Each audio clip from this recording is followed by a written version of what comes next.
नमस्कार आणि welcome to the new vlog of Datta आणि निखिल. मी तनया तुमचं अगदी मनापासून स्वागत करते आपल्या आजच्या एका नवीन व्लॉगमध्ये.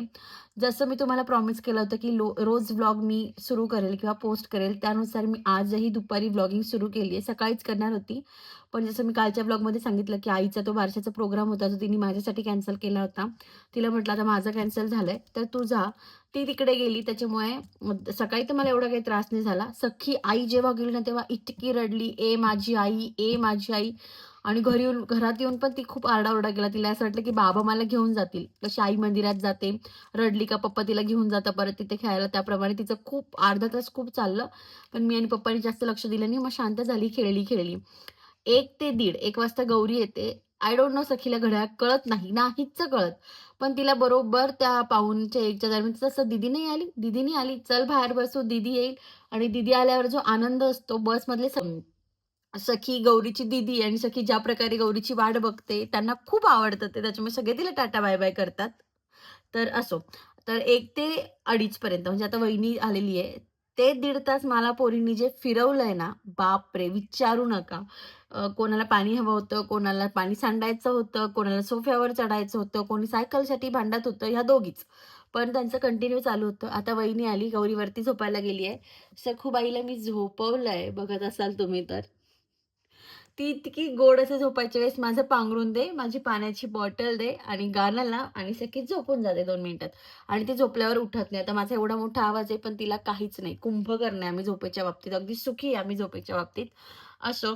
आणि आईला लहान-लहान मुलांचं कसं कौतुक असतं ना, तर माझं असं झालंय, सखी ना मागच्या काही दिवसापासून बाथरूममध्ये जाते. ती छोटीशी तिची पॅन्ट खाली ओढते, सुसू करते, पुन्हा पॅन्ट वरती घालते आणि पाणी टाकून वगैरे बाहेर येते आणि मला इतकं प्राउड फील होतं. 2-3 दिवसात मला ज्यांचे कॉल आले त्यांना मी ही बळजबरी गोष्ट सांगितली आहे. आज तुम्हालाही सांगते. आय नो खूप क्षुल्लक गोष्ट आहे. बट आई म्हणून आपल्याला कशाचं पण प्राउड वाटतं.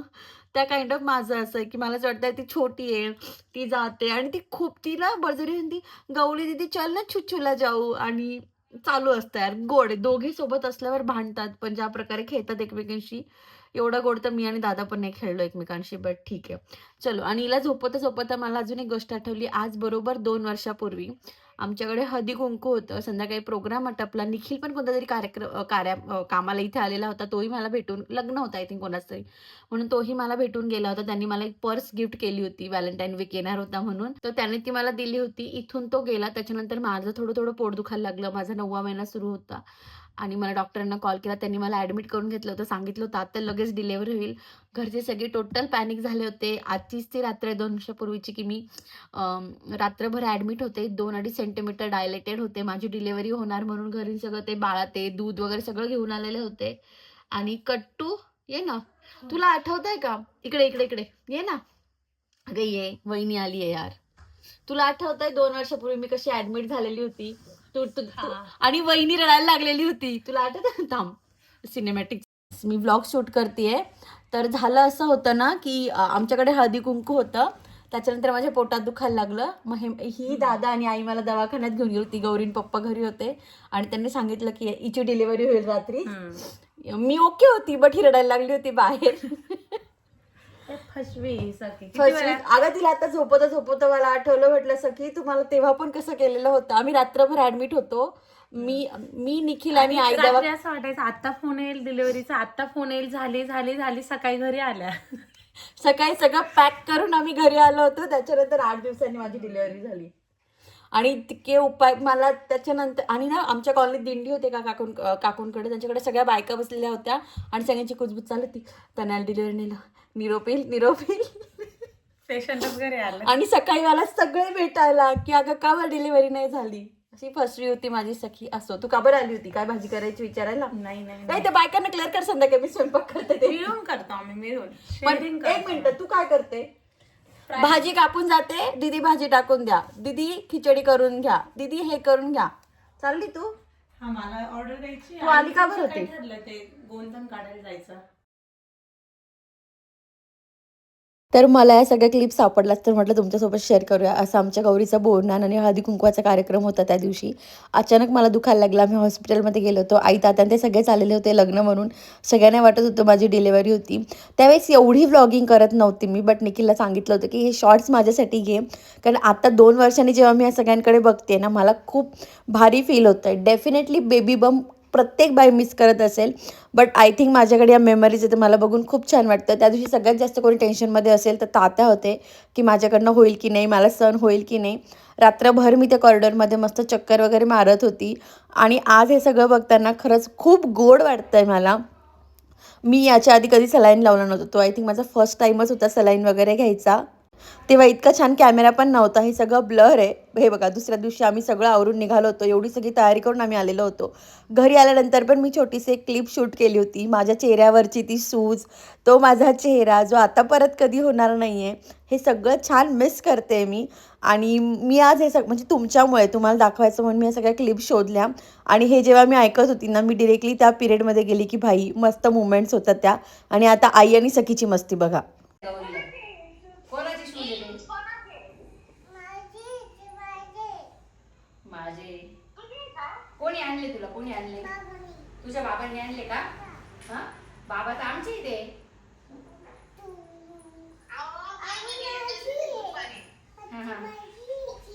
पाहिली गौरी भामटी आहे.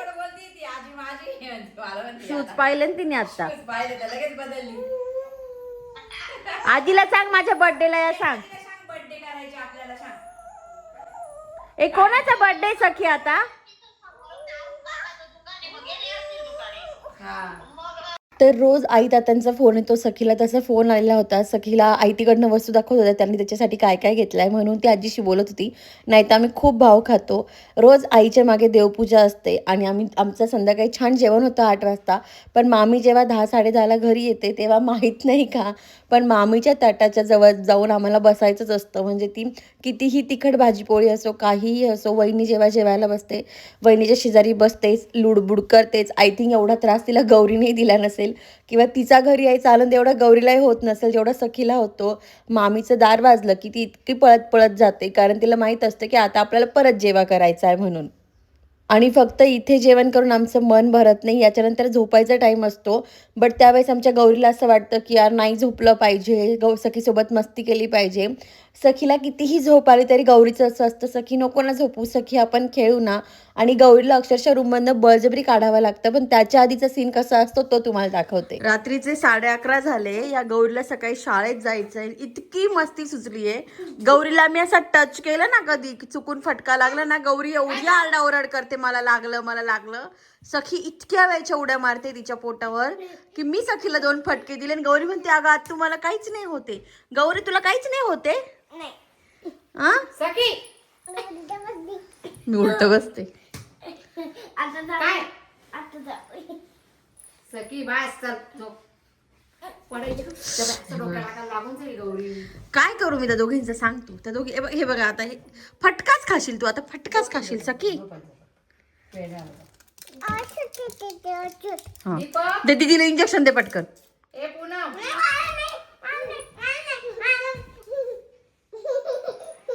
हिला आवाज दे गौरीला. Cut to day 2. I know आजचा आपला पूर्ण व्लॉग असाच गेला आहे माझ्या बडबडीत. पण आय थिंक मी खूप दिवसांनी अशी डायरेक्टली तुमच्याशी बोलत असेल तर तुम्हालाही खूप आवडत असेल ते. ॲक्च्युली ना काल एका फॉलोअर्सचा मला खूप छान मेल आला होता. त्यात तिने खूप गोड कविता करून पाठवली होती माझ्यावर, निखिल आणि सखीवर. इतकी आवडली ती मला आणि विशेषतः माझ्या घरच्यांना पण. सो म्हटलं तुमच्यातलंच कोणीतरी एक आहे, सो तुम्हालाही दाखवावं की इतकं प्रेम देतात ना तुम्ही की कधी कधी शब्द नसतात ते दाखवायला, म्हणजे की सांगायला. तर तिचं नाव नाही माहिती, तिचं इन्स्टा पेज होतं ज्यावर तिचं इन्स्टा पेज आहे आणि तिने मला मेल केला होता. त्याचं एक्झॅक्ट नाव नाही माहिती, बट तू जर हा व्हिडिओ बघत असशील तर खरंच थँक्यू सो मच. म्हणजे माझ्यापेक्षा निखिलला तर खूप आवडली आहे ही कविता आणि मी तुम्हालाही दाखवते की ती कविता कशी येते. तर ही गोष्ट आहे गोड अशा राजा राणीची आणि त्यांच्या आयुष्यात येऊन त्यांचं आयुष्य अजून सुंदर करणाऱ्या एका सुंदर अशा राजकुमारीची. एका अबोल व्यक्तीची गाठ जेव्हा एका बोलक्या मुलीशी पडते.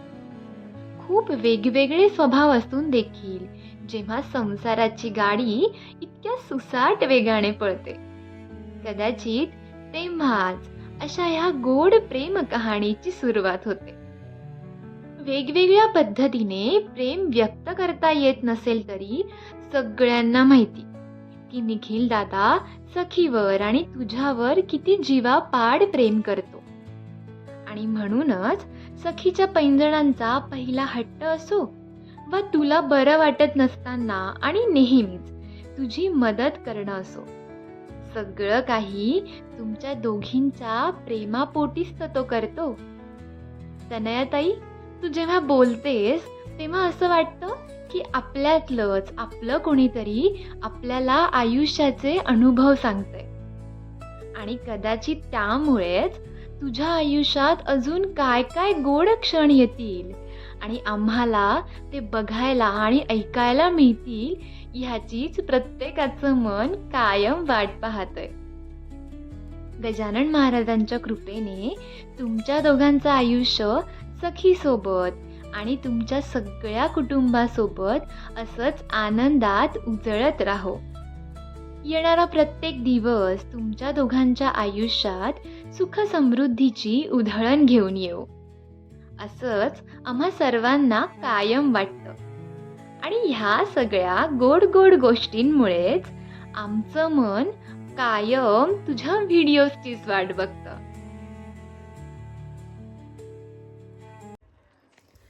तर हे आमच्यासाठी खूप गोड असं सरप्राईज होतं, जे आम्हाला मनापासून खूप आवडलं. आजच्या व्लॉगमध्ये पुढे काही वाढवत नाही, आजचा व्लॉग इथेच संपवते. जर तुम्हाला आपला आजचा व्लॉग आवडला असेल तर खाली कमेंटमध्ये नक्की सांगा, आणि आजच्या व्लॉगमध्ये सगळ्यात जास्त काय आवडलं तेही खाली कमेंटमध्ये सांगा. भेटत पुढच्या व्लॉगमध्ये, तोपर्यंत बाय.